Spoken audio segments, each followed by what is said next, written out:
welcome back to the YouTube channel. This is Kushbu Pradhan and I'm here with Quench Botanics to show you guys how I remove my makeup and do my skincare post makeup. I start my skincare with double cleansing, and for that I'll be using the Dirt Dissolving Balm, which is a silky, smooth and lightweight cleansing balm that removes all traces of dirt, makeup and sunscreen.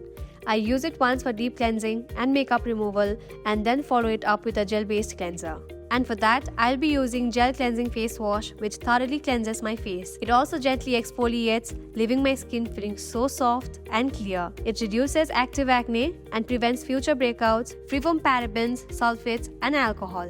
Next, I'll be using the Pore Clearing Skin Tonic, which helps in controlling excess oil, reduces blackout and clarify pores. Next, I will be going ahead with the Under Eye Cream using the Dark Circle Fading Under Eye Cream.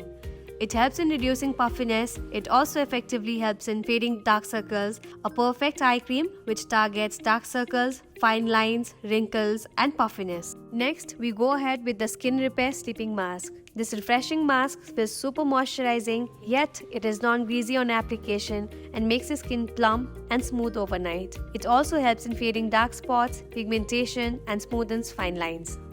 The last step is to hydrate your lips with the Lip Nourishing Sleeping Mask. It's an overnight lip mask enriched with actives and antioxidants for intense hydration and plumpness. Its gel-textured formula gently melts away dead skin cells and forms a protective layer on the lips, which helps in repairing dry and chapped lips. With this, I'm done with the whole skincare routine that I follow post-makeup. All the products link will be mentioned in the description box below. Subscribe to Quench Botanics and share this with your friends. Bye! Sarangi!